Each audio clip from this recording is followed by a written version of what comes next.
Hi guys, Paul here from PABrewNews. Got a little challenge mystery thing going on right now. I thought it would be fun. Headhunter IPA from Fatheads. Oh yeah, Headhunter IPA from Fatheads just kind of recently came into the area, and it is a 7.5% ABV, kind of old school traditional IPA. A little bit more on the bitter side, a little bit more, a little bit more atypical. And it has this vibe, this kind of tonality that reminds me a lot of Perpetual from Trogs, Hershey, Pennsylvania, of course, 7.5 alcohol by volume, more old school West Coast, old school IPA, more bitterness, grapefruit, the whole thing. And I was like, they're in the area now. Two tigers can't live on the same mountain kind of deal. Let's go head to head and see which one is a little bit more, to the point. And I had Ryan, thank you Ryan, pour them for me, so I don't know which one's in which class. So we're gonna get that. Of course, we're dealing with Headhunter, and then we're dealing with Trogs. So we're gonna get these in a glass. Right there. So there is a little bit of a difference. There's a little bit of a haze craze on this one compared to this one. So there is already cooking some chicken, popped. All right, so there's a little bit of that. So we're gonna get some aromas. Your answer's under there. Thank you.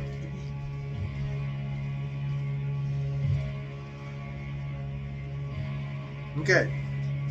There's a nice earthiness. There's a little bit of a soft grapefruit quality coming through. Even maybe a hint of a tangerine too. Just a very, very, very subtle tonality of that. A little bit of floral tonality, pepperiness. Soft resiny quality.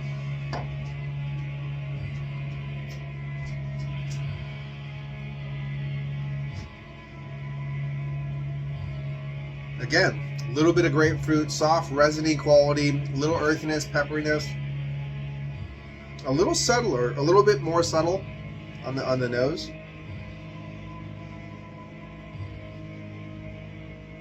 But it is there. We just got home, so these are a little bit cooler than I would normally drink it, but it's all right. It's a Friday night, nothing to do.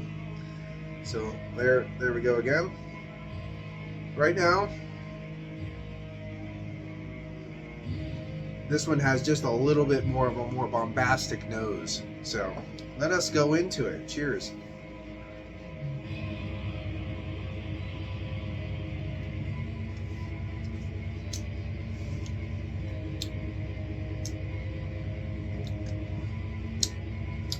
Subtle, smooth, medium side of a medium body, nice little oiliness, little hint of, again, the nose is kind of on the lower side. The taste is on the lower side. Nice grapefruit, piffiness, a little bit of earthy, peppery tonality, a little bit of a nice bready tonality, white bread, toasted bread, into a little bit of a caramel. Blends down, no problem. Nice bitterness kind of wafting through, earthy, peppery bitterness, a little bit of a soft pine, but very subtle. Definitely not a West Coast, but just more that old school style East Coast IPAs. The IPAs of yesteryear. But yeah, very nice. Nice. I like the fact that it does have a little bit of a firm bitterness on the back end. Cleans it up, you know what I mean? Just gives it wow. Yum, yum, yum, yum. Chewy, a little drying. Like it. All right. Cheers. Definitely nice nose.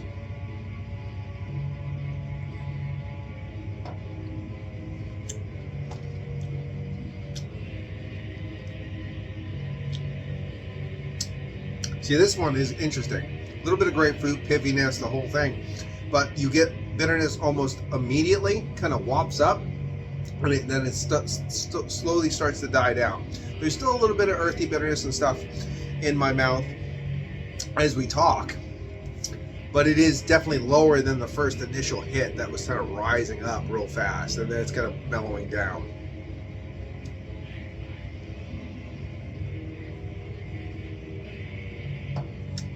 Yeah, it's like immediate, boom.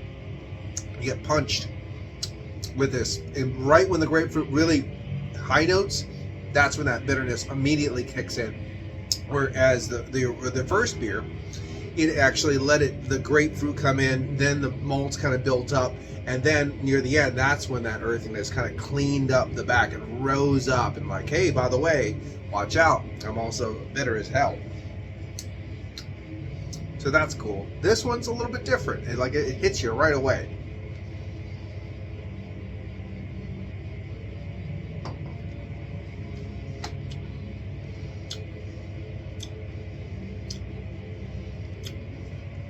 This is a good beer too. I just find it, because of the way it is going, it's a flatter beer. It's a little bit less, there's definitely less layers. Everything's kind of hitting you all at the same time, so it's almost a little bit like a wall of sound. If it's not produced right, like it doesn't have its pinnacles, its highs, its lows, its mid, it's kind of, there you go, have fun. That's what I'm getting out of this beer, even though it's a good beer. I'll let it settle a little bit on my palate before I take another sip of something. Yeah. Very similar in style. It seems like the delivery is different. That's the thing that I can really tell you right now. One, a little bit of a haze craze going on here.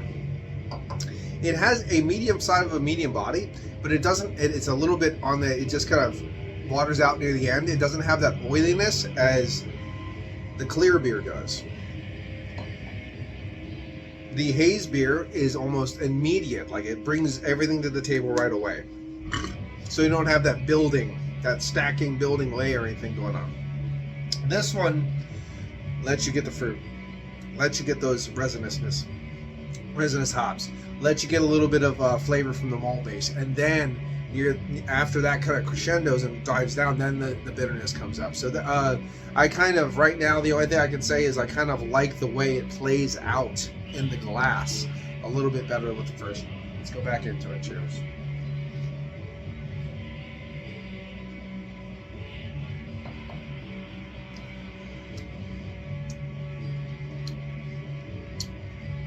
And then the bitterness comes up. Really easy drinking, very smooth, absolutely smooth. Nice oiliness though. You can feel it in the mouthfeel. A little oily. I do wish it was a little bit more bombastic, but we're not worried about that right now. We're just gonna see how bombastic it is compared to the next one.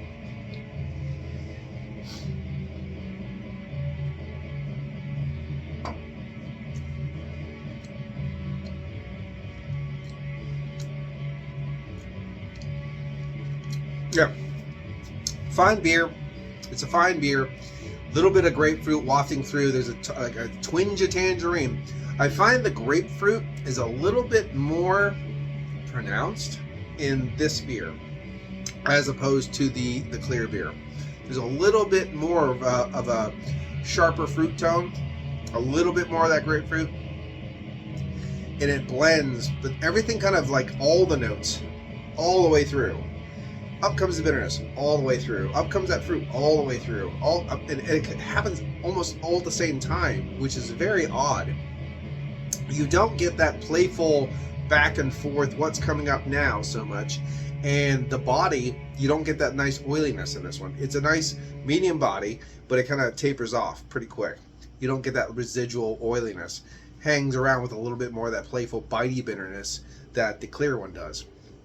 So again, I thought this would be interesting because they are very, very, very similar, and they are, but the delivering of the beer, the deliverance, deliverance, that's not the right word. That's a ding, ding, ding, ding, ding, ding, ding. You got a pretty mouth, boy. That's different. But the way the beer is laid out in the glass and how it is served to you is definitely different about these. But they're basically polarizingly different. So even though these beers are extremely similar, they are night and day in the glass, completely different. Flavor compounds are the same, bitterness compounds are the same, body overall is the same, but how they actually come out in the glass is very, very different. ABV's the same, very simple. Interesting. Now Trogs here, they have a menagerie of stuff. They have Bravo, Chinook, Mount Hood, Nugget, Citra, and Cascade. That's a lot. Let me see if the Headhunter tells you what's in it. It tells you that it's an IPA at 7.5%. You know what I mean? Like maybe Trogs gives you too much information. I like that kind of information though. I like to know what's in it because I'm growing some of those hops here anyway. So, excuse me if I'm a little snotty. It's that allergy season for me. But this was a fun thing. Man, I'll tell you what.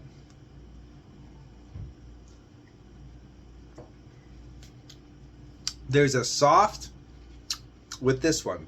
The hazy one rather, because that's my differential, right? The hazy one has a very soft, because that caramel, if it gets aged, which these cans aren't aged, poorly aged or anything, but I noticed there's a soft especially now that it's warming up. There's a soft confectionery sugar sweetness in the back of the body that reminds me of a beer starting to age. However, this isn't an old beer, so you're already getting that, and I think I don't know if that's an off thing. I'm not really sure, but there's a definite confectionery sugar tonality and sweetness at the very end of the beer. And it just like here and then rises up, and you're like, ooh, it's subtle, but it's in there. That's confectionery sugar sweetness. And then this one, the clear beer,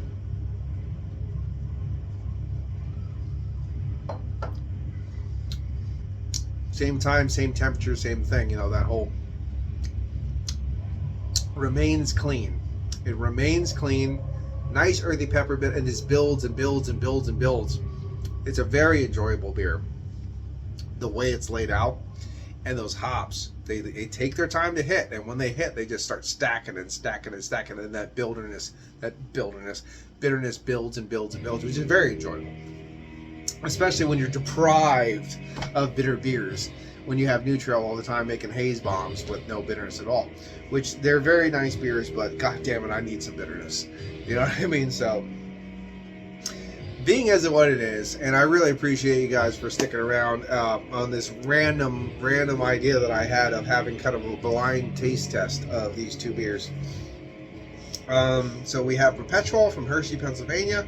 We have Headhunter, Fatheads, that actually has now a tasting room in Pittsburgh, Pennsylvania as well, which is nice to see.